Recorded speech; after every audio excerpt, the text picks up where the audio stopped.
Well, guys, I guess you probably just from the look of the video, you know exactly who we're talking to, the one and only 107. And man, there is so much going on in Iran right now. It makes you crazy. And these guys, militarily speaking, they got a very small penis and they're making some serious demands.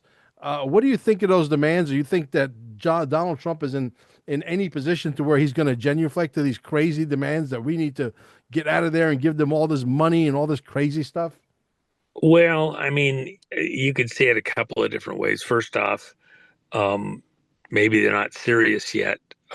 They aren't in the real world, and um, you know, are they expecting uh, aliens to land and save them from what's coming? Are they expecting, um, some kind of messianic arrival by pushing it to the outer limits, which, by the way, is part of that whole religion. They have to bring the world to a place where it's about to be completely destroyed, and then the Messiah comes back at the last second. So um, that is not as far fetched as it at first sounds. When you have somebody or a group that's at that level, um, you do have to be careful with them. They're on essentially a suicidal, um, showing off to each other in a suicidal mode. Who can be the most, you know, out there, and um, so maniacs do maniac stuff, and there's no middle ground. But that's why the Iranian people are just so frustrated. These people have had the power, the guns, the control, and then they have no restraint, really. One of the things that to put it into the right understanding, several years ago, this Iran has the fastest growing Christian population on the planet and has for some time. And this is the land of Esther. This is where Daniel is buried. The prophet Daniel is buried in Persia. Remember, Babylon fell, and Daniel went to Persia and died there. And so uh, there's quite a connection even to the Jews in modern Israel and classic historically speaking. So, but with this fastest growing Christian population, after the suppression of the people trying to rise up during the early part of the Obama administration back there in 2010 and 11, they were crazy. I mean, they killed, they slaughtered, they were horrendously brutal, especially on the women. Unbelievable in Iran. And the people um, got totally serious at a certain point here about 7, 8 years ago.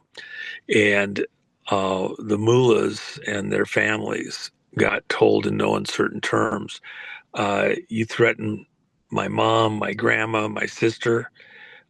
We know where your mom, your grandma, your sister live, and we will wipe you out. And this was said to police chiefs, to military persons, and there was a couple tests, and they made the point that they were not going to be, um, uh, they had been get along, go along, and not confrontational. At that point where they began to respond and be very hyper aggressive, essentially an underground, kind of think of a French underground there in Iran. It cooled down quite a bit, and you didn't have quite as serious of the repression or the trials and things like that for a period of time. Now that the fight has been on, and you've got 30,000, acknowledged as having um, been killed during this time period, and probably more realistically during the protests, something closer to 60 or 70,000 dead. With that in mind, uh, this period where the mullahs and Khomeini's son have now taken power again is very important because the people uh, have a hard challenge. Are they going to fight through this while they have this moment of opportunity? And go back to what Trump has said several times. This is the opportunity for the people of Iran to throw off these dictators, these people that are ruling them, but really aren't the will of the Iranian people. And taking the guns away from these people, taking the tools for terrorism away from them. They've been terrorizing the whole world. Remember, while Iran, uh, since the fall of the Shah and Khomeini came in, and then Khomeini after him, uh, they have been in places all over the world where millions have died. Just in the Congo, 20 million died while they were there with China and other very militant um, Islamic groups uh, supervising the killing of millions of people there in the Congo. And by the way, a lot of people don't know this. Um, the Congo is a Christian stronghold. Very little Muslims live in that area. And so when they came in to do what they did, you had unarmed populations that were fairly simplistic. The pygmies still live in the trees, literally, and other similar groups. So, with that in mind, um, these Islamic groups came in and just rained terror through these regions and into areas of neighboring states. So, uh, Iran was right there with all of that, supporting it, tied into Somalia, tied into South Africa, plus all the stuff over in South America coming in through Venezuela into all of the neighboring states. And getting Iran under control is not an option, it's a must if you want to get to world peace, if you will, the very things that Trump is saying he's going to do. And he will raise the bar as far as you have to raise the bar. They're threatening us even with nuclear. Okay, well, then you got to put an end to it at some point in time. You can't just sit there forever and let them continue to get stronger and stronger. They're sitting there saying they're going to use nukes. Okay, well, we're taking them serious. That's not going to be allowed. So we're not going to wait till you actually finally get the chance to do it. We're going to come in, clip your wings, and stop you. And act like we're supposed to just let them raise the bar, raise the bar, raise the bar with these threats, and not do anything. No, that's asinine. That's stupid. And even in our community, where people are acting like we're overreaching, President Trump is going too far. Excuse me? They're telling you you're going to use nukes. By the way, Iran has fantastic, amazing, unbelievable technical prowess in the biological realms too. So don't think it's just the nuclear threat. They have other ways that they're threatening also, and you just got to go in and shut them down. And the Iranian people are not good on the whole with what this crowd that's in power want to do. This isn't the Iranian people. This is a very specific um, cult within Iran of this Islamic operations. So Yeah, there's still a lot of factions that are very pro whatever it is they're trying to achieve. Obviously, we've seen the footage. I don't know if it's real footage, if it's artificial intelligence, if it's old footage. We don't know. We have no way of knowing. But there seems to be a lot of people that want to be liberated. Is it true that maybe some people like the enslavement aspect of in Iran to indefinite? well, the one thing you have to picture, like even the Jews, the Israelis, the children of Abraham, the children of Jacob, they were in slavery in Egypt. They went in free people. Joseph saved Egypt when he interpreted the dream: 7 good years, 7 bad years, store everything up. The wealth all came to Egypt because of what Joseph did. Then Over time, the later pharaohs forgot. Joseph forgot what was done and then enslaved the people because they were growing so fast in population and they saw them as a threat. So, by degrees, they became slaves in Egypt, the land that they, as a people were, through Joseph saved. Um, when they left Egypt and they went out and got out into the Sinai, before that, when they got to the Red Sea, which was parted and they went through dry land, there was complaints on several occasions by some of the leaders of the various tribes that Moses, God himself, had brought them out to the Red Sea to die, and that they were better off when they were slaves in Egypt because, they weren't, the military wasn't threatening them day and night with their lives and all that. There was always rabble rousers that, they're out in the desert wandering around. Um, and their brains weren't working right. And so there was this attitude that, if we just went back to Egypt, at least there we'd have a roof over our head. We wouldn't be moving around all the time. Even though the Egyptians were taskmasters, it was better for us there as slaves than it was to be free people wandering in the desert. But of course, the only thing I can say there is that that was never God's intent. They were supposed to go from Egypt into the promised land. What happened was when they got uh, to the banks of the Jordan to go cross over into the promised land, they sent spies into the land, which God never told them to do. They looked around, said, yep, it's a land of milk and honey. It's a good idea. So, yes, it's beautiful. However, one problem, we saw that there's giants in the land, and we were but grasshoppers in their sight. So when they decided it was too dangerous, too scary to go in there with all those giants, then they had to go wander around in the desert for 40 years because they wouldn't go into the promised land. And so they were out of God's will. And God never intended for them to be wandering around out in the desert until that generation of scaredy cats and ne'er-do-wells, naysayers who just wanted to go back to Egypt till they died out. They couldn't go in the land. And the only people that went in with Joshua and Caleb, the two spies that came back with a good report and says, yeah, we can take these giants. No problem. God's with us. Nobody over 20 at the time that the spies came back went into the promised land.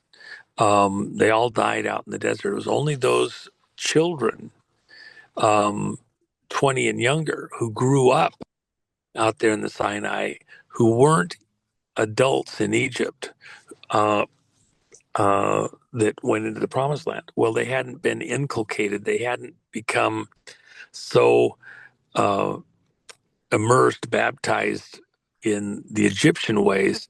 They were, programmed. They had a mindset to go in and take the land, and they did. So when you say, is there within the Iranian people, is there a component of people that would be okay with the way it is, with the oppression, with the you know torments that the Muslim leadership have been imposing on them? Yeah, there probably is, but it's not. When you look at the numbers, that's why this Christian, I don't even want to call it a revival. This is new in Iran, this move of God, the fastest growing Christian population on the planet. We have a number of people out of Iran that have been traveling to another country.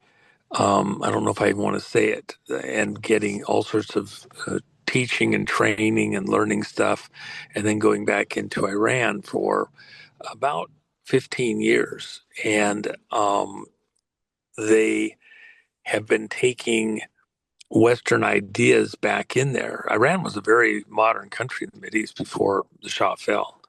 And they want to go back to a Western ideal. The parents and grandparents have told the kids what it was like before, and they get it. And a lot of the kids travel out of Iran, see the rest of the world, and they just they're done with it. They want to go to move on. So Yeah. One question that comes up a lot. We have all the oil we'll ever need. We have an overwhelming amount of overstock of oil barrels. Why in the world are gas prices going up here in the United States specifically? I mean, the Strait of Hormuz really should be an insignificant situation for us. Why are we getting our why are we paying $3 and 79 cents for regular and $4.89 for super here in Florida? It's ridiculous. well, you go back to the gas crisis when that happened in the mid '70s, Hmm. and we never had an oil crisis then either. What we had was a refinery crisis. And you get people arguing about this all the time. Look at what's going on out in California, where they've regulated the refineries to the point where the refineries have said, okay, we're out of here. We're done. They tax them to death. They're leaving California. They're going to have to get all their gas trucked in, railed in. Okay. And gas is harder to move than oil is. Believe me, it's much more volatile, much more dangerous, harder to move in pipelines, etc. So, California has engineered itself with their political leadership Hmm. into a hell of a corner. Um, uh, and we have lots of oil here. Um, and by the way, this is the other thing that you kind of have to have in mind. Um, Oil of the type that most of these refineries are using, that society is using, it's contracted for those refineries of years in advance because you have to have all of the proper materials to crack oil. Oil from different locations requires a different process to be able to refine it and use it. And so, oil from Venezuela, the cracking process and refining process is different, say, than oil that comes out of Texas or Libya, other places. And a lot of times, they'll do a blend where they'll take oil out of Nigeria and blend it with oil out of Libya or Texas or something like that to make it more manageable or handleable by a refinery. So when you see oil prices spike like they did just over the last 3 weeks, um, oil was down there pretty consistently right at 60 uh, during this administration, and spiked up to just under 120 and then back down overnight, a couple of weeks ago. And it's been down as low as in the, 80s. It's up to around 100 right now. Um, but that's for current delivery stuff. The reality is that most of the contracts were done at much lower numbers a couple of years ago, and that oil is still going to be delivered at the price that was already previously agreed, and the refiners are going to run. When they spike the price like they do, that's a little bit of profit taking. That's Right. taking advantage of the Sounds like situation. greed to me, right? It sounds like a lot of greed. There's definitely plays a hand. But another question I have for you that I think you'll probably already know. There are several big podcasters. First of all, these guys constantly poo-poo the Q movement. They don't understand it. They don't have the horsepower or the brain power. They're not, let's say, highly intellectual enough to be able to understand it. They have turned on Trump on a dime. Are they being paid from Iran? You think that that is a possibility that Iran is going after some of our big podcasters without giving them any esquire? I don't think that's exactly what's going on. If there's anybody getting some money, it's money going into a couple advertisers or something like that.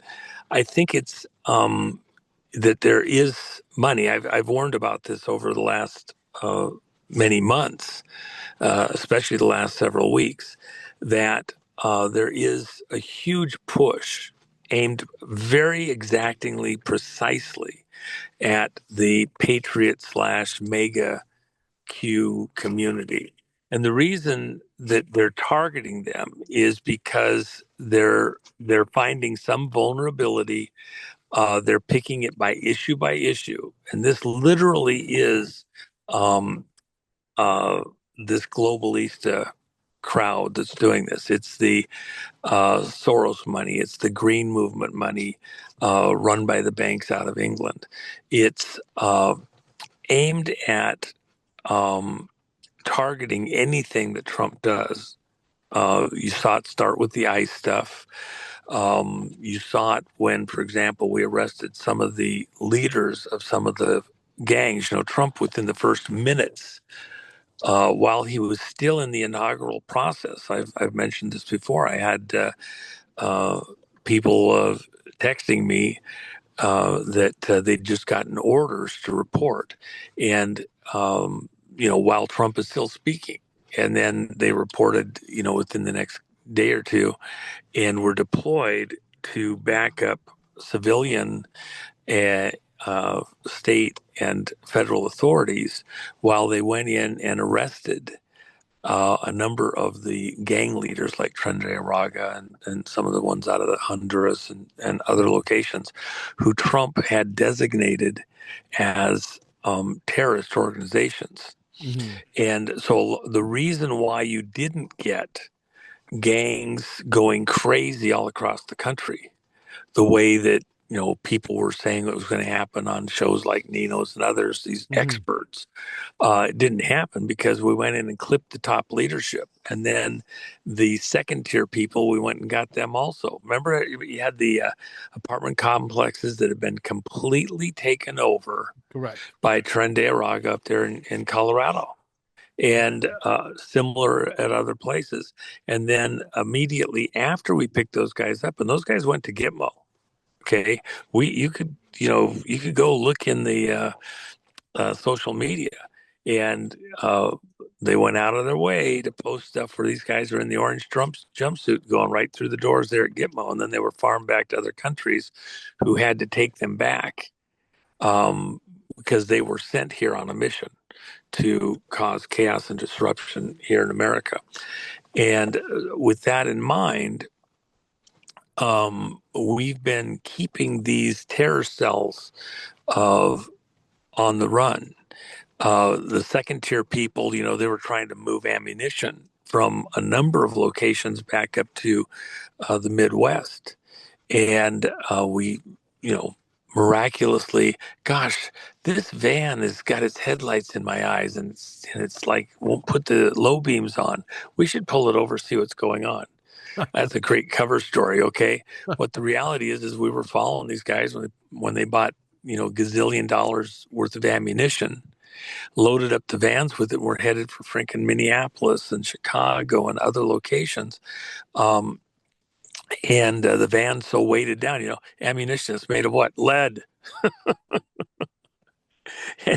And so it's sitting so low that the Sure. headlines are, shooting everybody right in the face like the high beams are on. Sure. And the cops use that as the excuse. But the reality is we had intel because the heads of these gangs gave us everything. Right. They would do anything to keep from going back home. They do anything from going to prison for the rest of their life back home. Okay.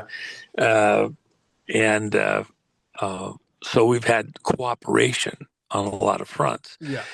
And uh, so people have to understand there's a huge push to affect our community and get us to, lose our roots.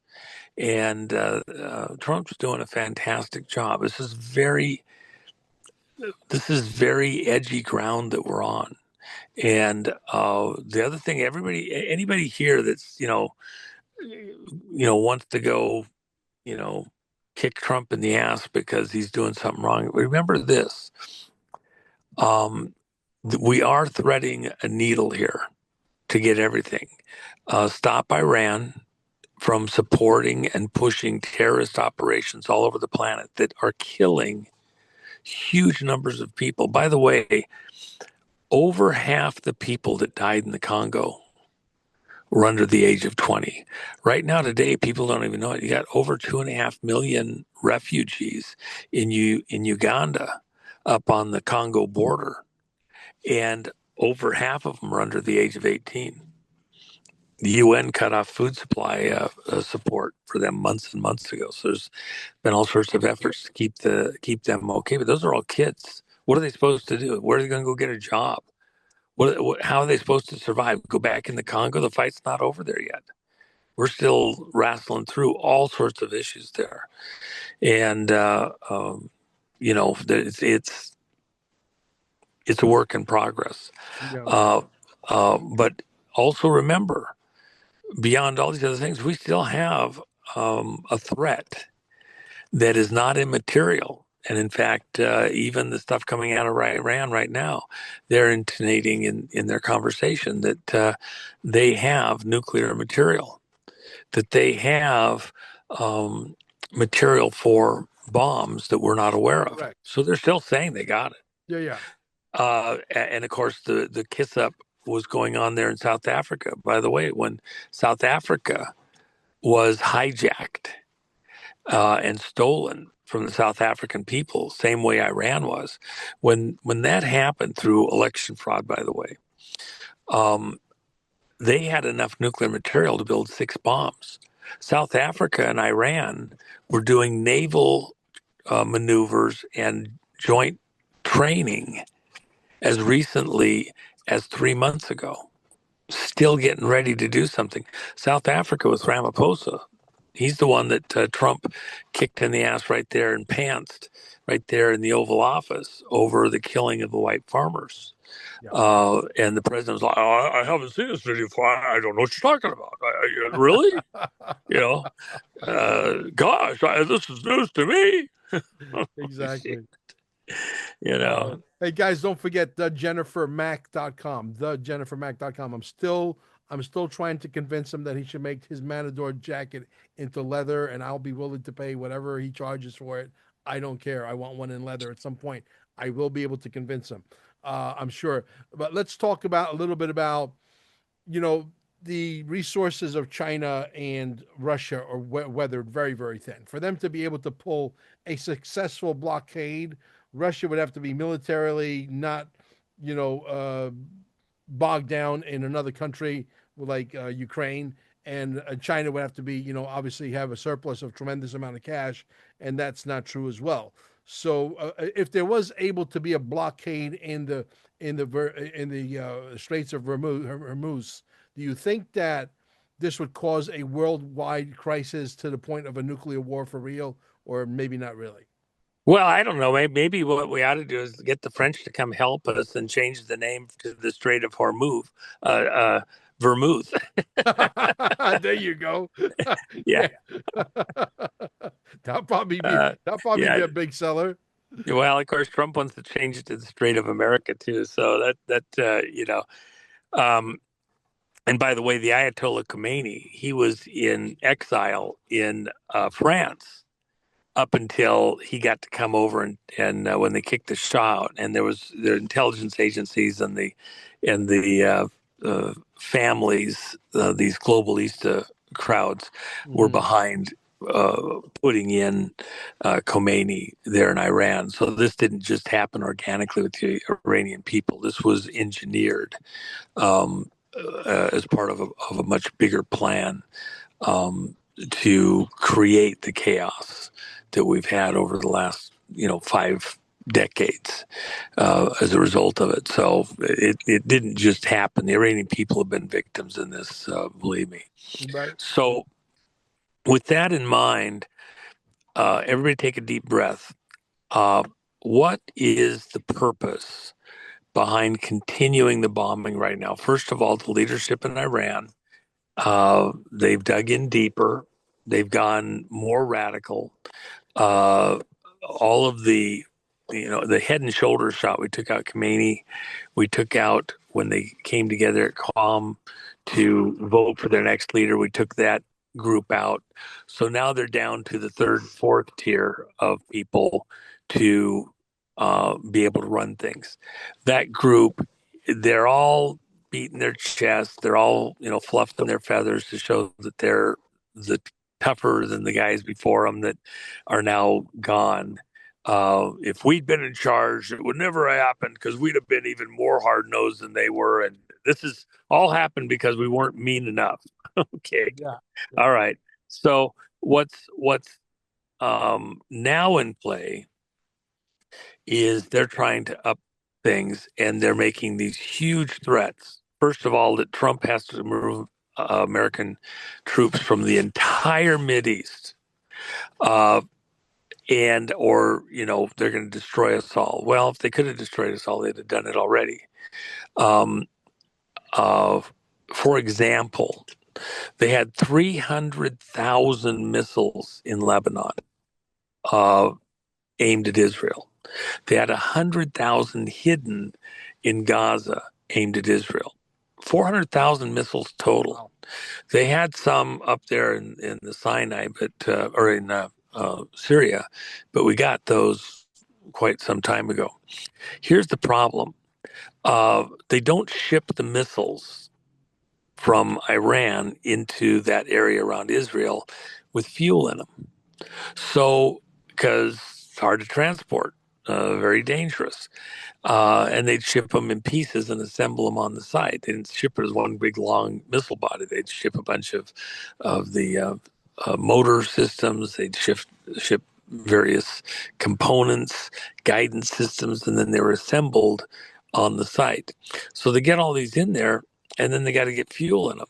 Well, if you remember several years ago when Beirut had this huge explosion, Beirut, Lebanon, uh, at the port facility, the material they're making rocket fuel out of, solid rocket fuel out of, was this um, fertilizer, ammonium oxide. And they would refine that. They had an underground facility there at the port nearby, and they're refining this fuel, adding additives to it. They had German um, manufacturing systems to make this fuel, and then they're trucking it out a truckload at a time to various locations and loading the fuel in these rockets aimed at Israel. Um, well, Beirut blew up very dramatically. Yeah. And the factory plus all of the material to make the fuel blew up very dramatically, destroyed Beirut. I mean, it's even now, it's almost nothing has been repaired that's there for the most part.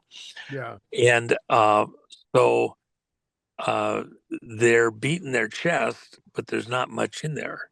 They're, doing all the scary talk, but there's not much there. Now, China has been moving stuff to Iran, technology, um, all sorts of things that they need to build this stuff out. But we've kind of cut China off in large measure from being able to do stuff there in Iran. China was getting oil for pennies on the dollar out of Iran for sharing technology.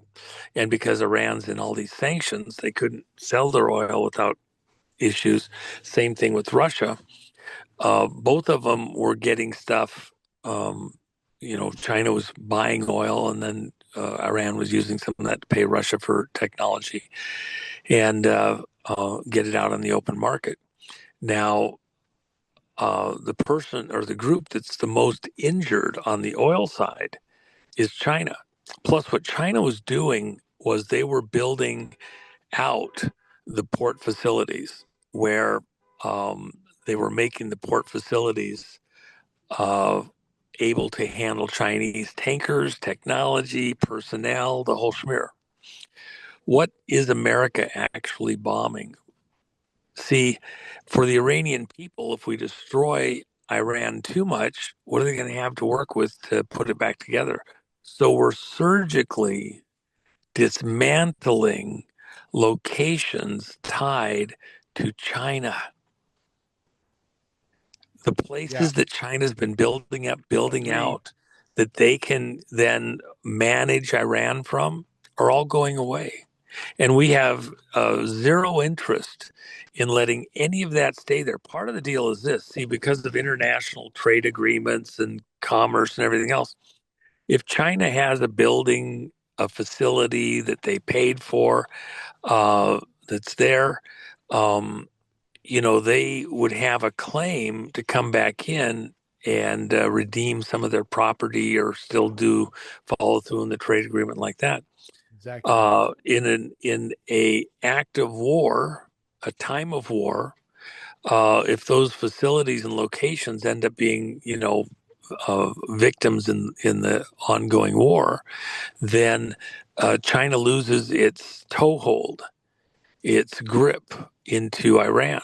If we come in and help rebuild it after the war, which is what we'll do, and help Iran to pull its act together again, we will then take a trade with them for, so they end up paying for it and own it after it's done. We'll bridge them through, but they'll end up paying us back for every last cent that we use to rebuild Iran, um, and get it back on its feet again. And you know, uh, that's exactly how Trump will do it, and it'll be excellent because it won't burden the American people, and it'll make it so that the Iranian people don't have legal issues on ownership. Investments of China into places in Iran or Russia, for that matter. Yeah. You think that this guy's capable of running Iran? I understand he's really not even been on TV yet, from unless I missed something. And I understand he's also pretty busted up from injuries from the original hit on his dad, etc. So he might not be literally physically capable to run anything right now. I think he's he'll fight through, and he's got plenty of people around him to support him. He's a figurehead that the rest of that radicalized group would agree with and recognize.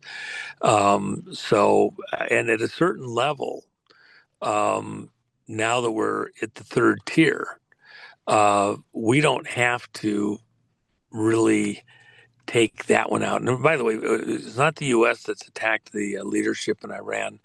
The fight has been broken into two sections. We handle facilities, military, infrastructure things that we want to take out. The Israelis have been taking out the leadership, the radicals, etc. And by the way, they've been working with the Iranian people. The Iranian people literally have been able, all the way back to when we did the nuke strike, but this capability has been building out, to radio in, if you will, call in airstrikes at specific locations where the Iranian military would have a stronghold, or where there's like all the anti-aircraft stuff that was taken out back when we bombed the nuclear facility. That was Iranians identifying the targets in collusion with Israelis that were there in the area on the ground to take out the military targets back when we, bombed the nuclear facility. And that has been continuing, identifying targets, including leadership and where they're at, to where we were putting missiles into an exact apartment in 25 and 30-story buildings to take out leadership and their security teams of, with exacting precision of, so this has been, for the most part, done very surgically to have minimum civilian casualties. Unlike what the mullahs have done when they were just mowing down protesters in the street by the hundreds. Yeah. So, we've worked very hard because we understand the Iranian people are with us on this. We're trying to save lives, not to hurt them. Interesting. Let's make a reminder here, real quick. The Junior Quantum Summit, guys, full steam ahead. It's going to be absolutely an epic event. I mean, we gave the plans on how to build your own free energy device, and we got a couple of spooks in the audience. Great, wonderful. Maybe more spooks will buy tickets to come this time. Who cares?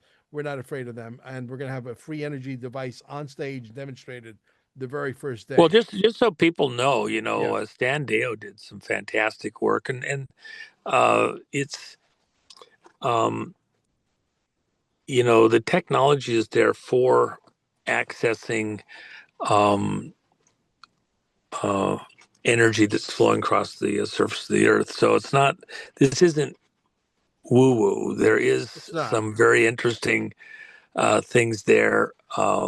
Deep breath, some more efficient, effectual, etc.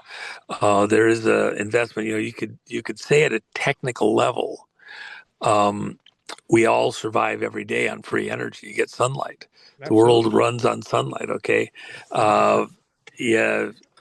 If you're going to utilize it in an electrical system or something like that, well, you probably got to make an investment in some solar panels. I remember one of my friends years ago built his whole entire home around, he had a huge piping system under his house in rock where he was storing heat in the daytime uh, with water that was heated on panels on the roof, and then at night circulating that water through the house to have a nice even temperature.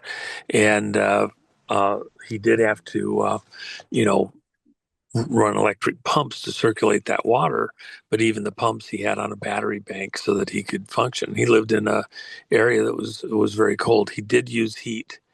Um, in the winter time because it'd get 10, 15 below where he was at. And so he'd supplement it a little bit, but it was still, you know, his power bill over the course of the whole year for heating was very, very thin. Well, so it wasn't free energy, but it was very, very low Very, cost. very, very There's expensive. an investment that is required for most all of these things Yeah. in the equipment. And so you're just trying to find much more efficient ways of tapping what's there for the earth. You can grab, you know, we have properties where there's underground um, hot springs. And so if you can tap down to where the hot springs are coming up at, you have free heat for your house, greenhouse, whatever you want to Absolutely. do. One of the 100%. biggest tomato farmers in the country is located up north of Fairbanks, about 50 miles out of Fairbanks. And he heats his greenhouses with tomatoes, his hothouses with um, water that's from hot springs there in Alaska, you know, under the ground, quite a distance down. It just has pipes go down to it, brings up the hot water, and heats his greenhouses. So, there's some technology, there's some investment, but this isn't.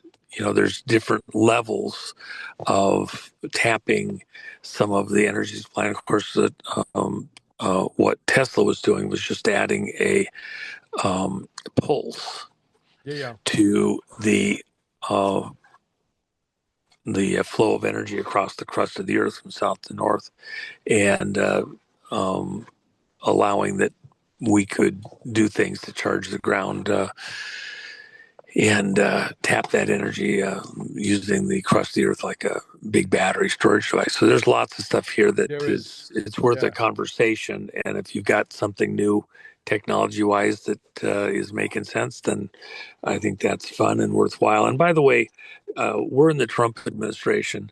We're not being fought the way it once had been being done on new ideas and technology like Yeah. that. I wouldn't expect any opposition at any level right now. The people that were um, fighting uh, the citizens on some of the stuff which was happening are, Obama, you know, Biden. yeah, they're Yeah. not in the same zone right now. Yeah. They were trying to choke back the energy use. Totally. Um, and so that we would have to buy their green energy and on their green meter, and they were green with envy with anybody that had any other way but theirs. So Yeah. they're getting their ass kicked. Yeah. While we're Relax. on the subject, Juanito, I've been going down this rabbit hole for the last 5 days, and I can't get enough information. Have you ever heard of a concept of building a home with rammed earth. Yeah. Okay. Nobody knows about this. Yet the wall of China was built on rammed earth. It's still here today. The Yeah. pyramids built on rammed earth, they're still here today. They don't want you to know about it because your energy bill is going to go down by like 98%, number one. You never need heating and you never need air conditioning ever. I mean, it's and you're surrounded by earth, which is it's like you're being grounded all the way around. The energy is through the roof. I'm thinking about buying a lot and maybe potentially building the next staying alive facility with rammed earth because of the energy field. Plus, I got a few other things that I'm working on that will increase that energy by a factor of 24,000 times. Not bullshit, real. So, and I can't get enough. I mean, like, I want to get somebody who is into the rammed earth, a contractor who does rammed earth homes to come to the Junior Quantum Summit on the 28th and the 29th and come on stage and tell people about. Everybody needs to know about rammed earth. I want to make sure if anybody knows anybody out there that's into rammed earth and building these structures, I would like to have them on my show. Okay, that I am so into it, it's unbelievable. But anyway, Well, the there's quantum. certain types of material that are more favorable than others, but in any area around the country, you've got locations that are usually pretty convenient where some of the material is more available than others, and um, it's a conversation. I Well, mean, it's a there's dirt that's in your yeah, backyard. It's well, got a there consistency of there's some clay. that's better than others for Yeah. different reasons, and you can um, uh, use, sometimes you can use what you have right there in the yard readily. Other times you want to do a blend because there's certain properties that you're looking for. And so you'd have to just do an assessment. For example, right down in your neck of the woods, Hmm. the guy, Scallion, who uh, built the gardens there that Hmm. has all of the unusual properties. I think it was Edward Scallion. I forget what he called his little facility there, Hmm. but he chose that exact location. A lot of people thought because it was exactly within a certain point in the energy grid moving across the earth. No, what it was the material that was there that in that exact area had to do with the limestone like that. Yeah, well, Florida Um, is great for you know why? The first 2 inches is sand. After that, mhm, there's clay, and then you mhm. just need to put some gravel and some a little bit of lime and cement into or 12% cement, and then you just pack it in really tight with the machines, the vibrating machines, and they pack it in really tight, and the actual designs of it and the waves, gorgeous, absolutely stunning. Yep. I'm in love with rammed earth construction. I really am. Well, the only other thing I would say is that you can also, I think, there's a conversation to be had with using a little bit more of a slurry of the same material, but doing it as a printed home and a little bit easier to work with, even though you got to spend, $50,000 for the actual machinery. You can spend 100,000, but I think you get pretty close if you start looking at it, going at it that way. And the only other thing I like about doing it with a printed system is for various reasons.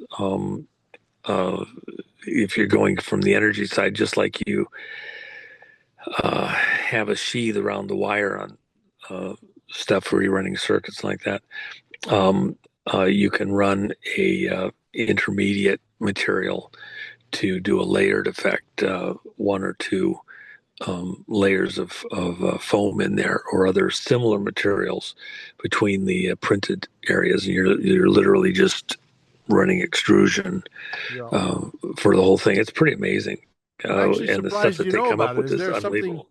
I'm actually surprised you know about it. Is there anything you don't know?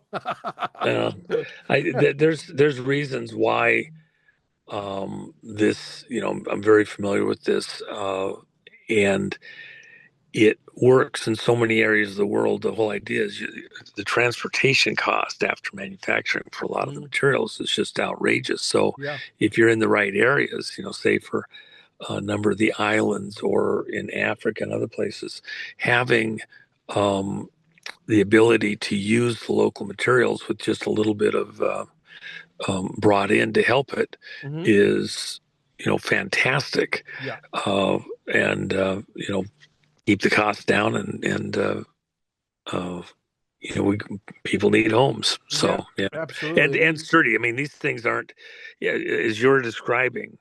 Everybody needs to understand these are amazing homes. That Fireproof, earthquake oh proof, yeah. category 5 tornadoes. I mean, Hmm. it's unbelievable. Unbelievable. Well, the biggest thing that is actually the best way to do them, in my opinion, is think of an exoskeleton.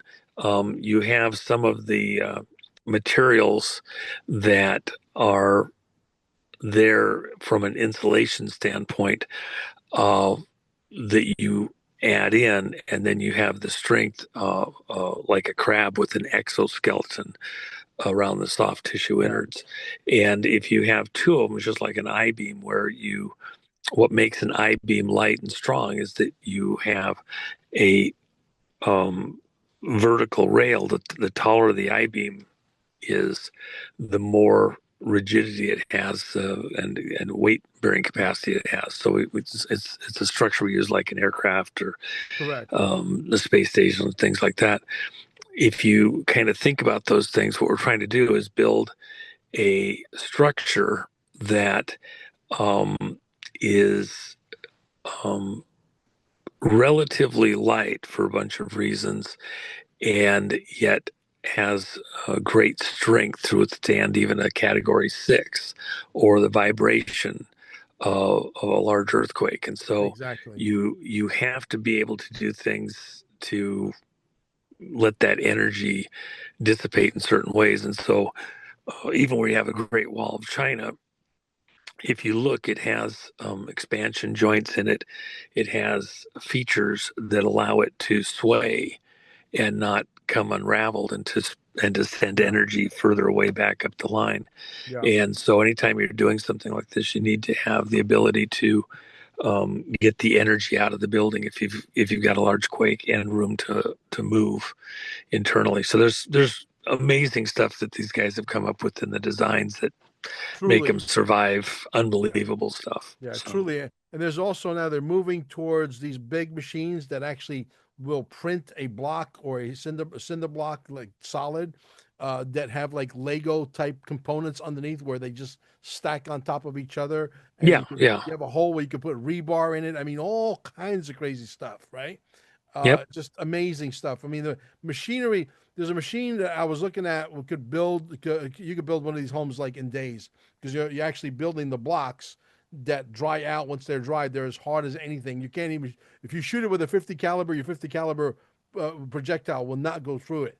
And they're amazing. So you can actually put them, stack them on top of each other like blocks, and anybody could build. Any dodo bird can actually build a house. And the Well, beautiful, in this type of stuff, yeah, more often than not, what you actually want to add to it, the material you want to add, you want to add fibers to it, yes, that those fibers have tensile strength. And yes, so, for example, when you're doing carbon fiber manufacturing, you have a lot of excess that ends up getting cut, um, uh, isn't used from the patterns that are done. hmm, That carbon fiber material is not waste, technically. exactly, You just run it through a shredder yes, that breaks it up into the various fibers, of different lengths. yes, And when you put it into materials like this, it acts like, rebar in concrete is to be able to spread the energy out through the concrete so it doesn't crack and retains its strength even under, an earthquake or something like that. When you have it at a macro level instead of this large level with the fibers, then it increases the strength immensely. And uh, that's what's often used. There's other things that are probably better with longer strands, and in these materials. And that's why I like the extrusion too, because you get a much more even distribution of the strands Yeah. in the printed systems if they're adding that fiber for strength and like that. Yeah. And then again, being able to send energy, like say, a bullet or a mortar or something like that. Uh, it's like what we do when we armor glass. Glass has high tensile strength. Correct. Correct. And so, but it's very brittle and it Yeah. can break. So if I add a film on the surface of the glass, a plastic film, um, if something hits it, even a sledgehammer, yes, you can break the glass underneath it, but it spreads the energy across the surface of the glass, Yeah. and it's very hard to put a hole in that glass, even though you can shatter it a few hits. And if you armor it on both sides, and if you increase the thickness of the material, it can become extremely strong Correct. ballistic material. And the glass is, glass on its side. You can take a piece of glass by weight, and it can carry at a bare ass minimum 10 times if you have a proper grip on the glass, Hmm. uh, 10 times the weight that the same size sheet of steel can Yes. carry. And then if you, it's just very fragile. If you tap it on the side, it can shatter it. But just straight gripping vertically, it has incredible tensile strength.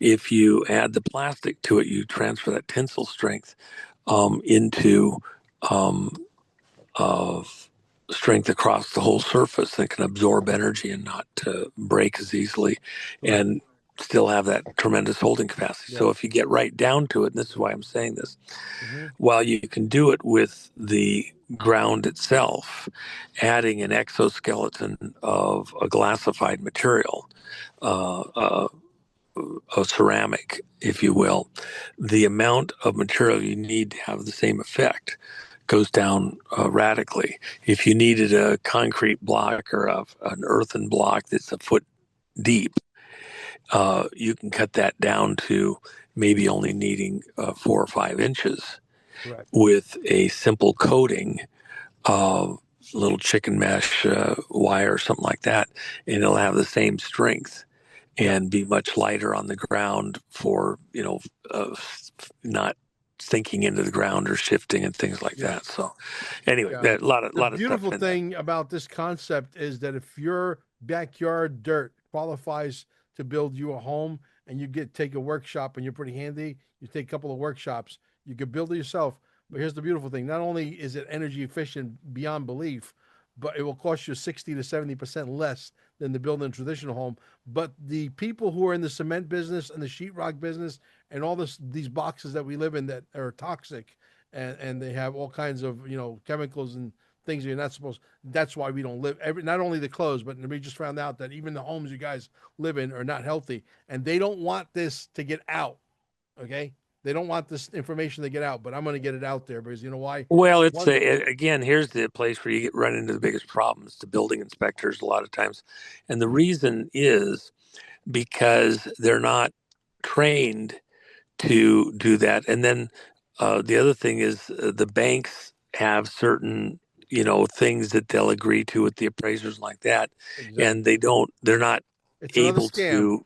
It's just part of the process. So you oftentimes, if you go to the bank to get a loan to build a house in a non-conventional way, they don't want to touch it, or they Exactly. want some monstrous thing. It's the same thing with, or to get a permit, because now they don't understand it. It's not what they're trained on. So now they act like you're reinventing the wheel. So Right. in Right. some of the technologies, this is why I'm saying what I'm saying in part, we found that going to the very modest uh, um, steel framing that is commonly used in commercial construction. You use that steel framing, put it under tension against your um, foundation or floor. And then what you're now doing is you're adding the fill, and you can treat it like a insulation layer, when in reality it's also adding the rigidity, the insulation, everything else. Yeah. And they can't argue with you because it's now just being sheeted in a certain way, and even the banks don't fight it. So if you know how to kind of talk the language that they have to hear, you can do better. And of course, when you get the price down far enough doing it this way, um, once it's done, it's done. But it tends to sell for more than what other houses similarly done. And even the banks, once it's done, it's working, and you got a few utility Right. bills or whatever to show for it, Right. you end up being able to sell it. They just don't Yeah. want to do the construction loans, and the companies don't want to reinvent the wheel with how they do their construction a lot of times. So you got to get the builders want to, they've got it timed out. They know what it is. They know the bank's going to finance it. They Oh can yeah, yeah. get it That's so done. funny you say that because one of the people I sent it to was a good friend of mine, Ron, and he's one of the guys that comes to our Staying Alive Wellness Center. And the video below the video has all the resources of all the scientific data and everything that was done by people who are qualified, certified, etc. And that you can actually use those forms when you go to apply, so that they don't give you a hard time, because these are credentialed people that basically have tested everything from A to Z when it comes to building this type of structure. So it's amazing. Yeah. Yeah. Yeah. Yep. Hey guys, don't forget Quantum Summit 1776.com. Reserve your seat on the 27th. We're going to be at the Twisted Tides.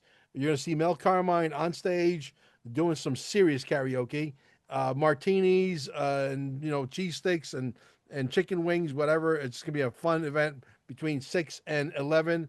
That is in Cocoa Beach, Twisted Tides, right on the ocean. So you want to definitely be there. If you didn't get a ticket, can you come to the event? It's a public place. I can't stop you. Obviously, you can. So Twisted Tides, 6 p.m. to 11 p.m. in Cocoa on the 27th of March. And then the 28th and the 29th will be the event. And it's going to be a jam-packed event. You're going to be absolutely flabbergasted with the information that we're going to release. And if I could find somebody that talks about or is a builder of this earth, what is it? What do I call it? Rammed earth.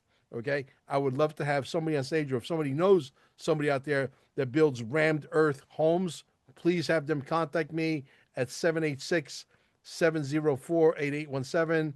Also, if you need a large amount of XRP, that I'm your guy. Okay, 10,000 or more. If you need silver, I can get you as much silver as you want for now. How long that's going to last, we don't know. 786-704-8817 is not for socializing, it's for business. Send me a text message. Thank you, Juanito. You're awesome. Yeah. Yep. Yeah, I can't believe we got off track and we start talking about these monolithic homes that are incredibly insulated. And I'm surprised you know anything about it, to be quite honest. Well, the one thing that everybody here needs to be mindful of is, of course, you're coming out to the event that I'm doing in Vegas a couple days before your event, and I appreciate that it's a very tight thing, but I want you to be able to talk authoritatively concerning what's coming in the bond market, and it's going to affect every person listening in a dramatic way as this builds out. We're trying to take the edge off of it. Even if you're looking at purchases of land or building or things like that, you may want to uh, Hold look off. at timing and not get caught flat-footed at this critical moment. And there's a reason why we push hard um, on the tangibles, but that doesn't include property, which is normally a good So thing. good. Of having material that will survive what's coming and then be able to reinvest. America's going to do great, but we got a really serious problem that's coming, and it's a lot of the reason why Trump even was brought in to run. Once you understand that, there's things that can be done to kind of prep and get out of the way, but you're not going to stop what's about to happen. And you'll get tuned up a bit on this when you come out here.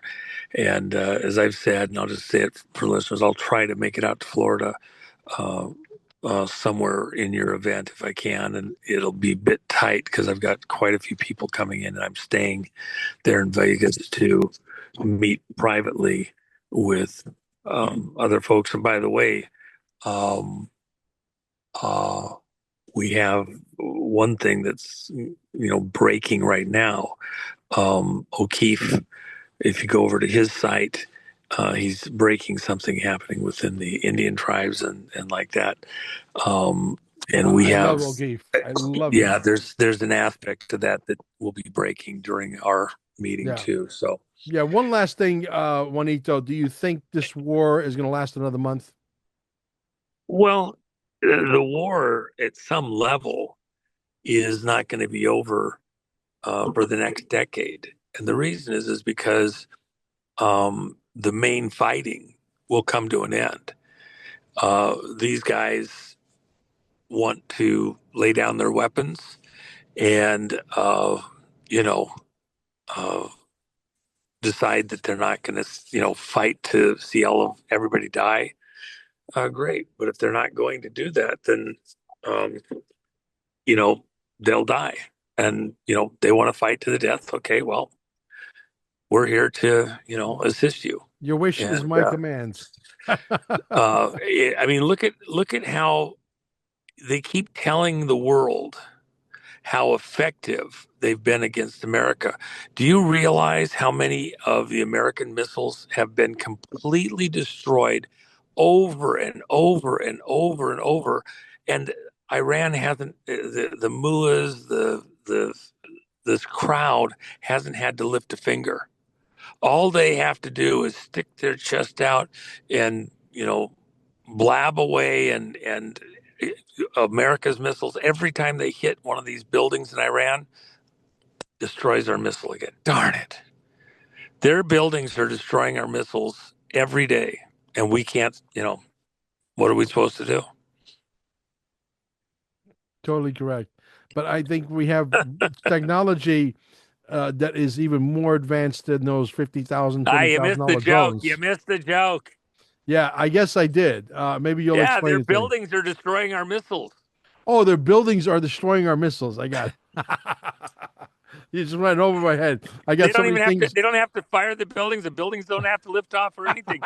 They just keep destroying our missiles. They're very effective at destroying our missiles. Yeah. You Well, know. what do you think of the laser technology that we have that only costs us like less than $100 to shoot all of the stuff out of the Oh, sky? that some of the stuff that we have it's down to literally pennies for certain of the stuff. And of course, that's the whole point. Iran fired a couple thousand missiles at Israel, Yeah. and a couple dozen got through. Well, what you didn't see, it's not just that we were using lasers, but the stuff you can't see, that it's the platforms that it's on, that's even cooler. So Right. you gotta really kind of understand that where's that laser coming from anyway? Shazam, I didn't see that. Yeah. It just Hey, started somewhere over yeah. there. By the way, you're in the movie. We got a nice clip of you talking about the straw man in the movie Dear Mr. President, Show Me the Money. The movie Oh, about the straw man. yeah. You're in the movie, brother. We got a nice clip of you talking about that. So people Beautiful. definitely want to watch the movie just because you're in it. Well, I appreciate that, and I'll look forward to it. So, Yeah. Well, we'll send you a copy when it's ready, and we should launch it when there's not so much noise. We got distracted with Charlie's death when we launched on the 9th, and then on the 10th we got. Well, we didn't know that that was going to happen. It just happened, right? But right now there's so much noise with all the wars and all this stuff. We got to pick the most opportune time to launch it properly to get the most bang for our buck. yep, yep. So, brother, I'll see you in Vegas in a few days. All right, You got super. it, brother. And uh, uh, also, we've got a special deal over on the silver at Yeah. And thank allpatriots at you for gumroad.com, so yeah. people can go over there if Yeah, they want and and thank see you what's for there. allowing me to bring a guest, XRP Shaman, Yeah, who's yeah. a good friend of mine, and he's a very dear friend. I trust him with my life, literally. So, Super. These are all great people. Thank you so much, brother. We'll see All you right, bro. soon. Bye All bye. right. Sounds good. Bye.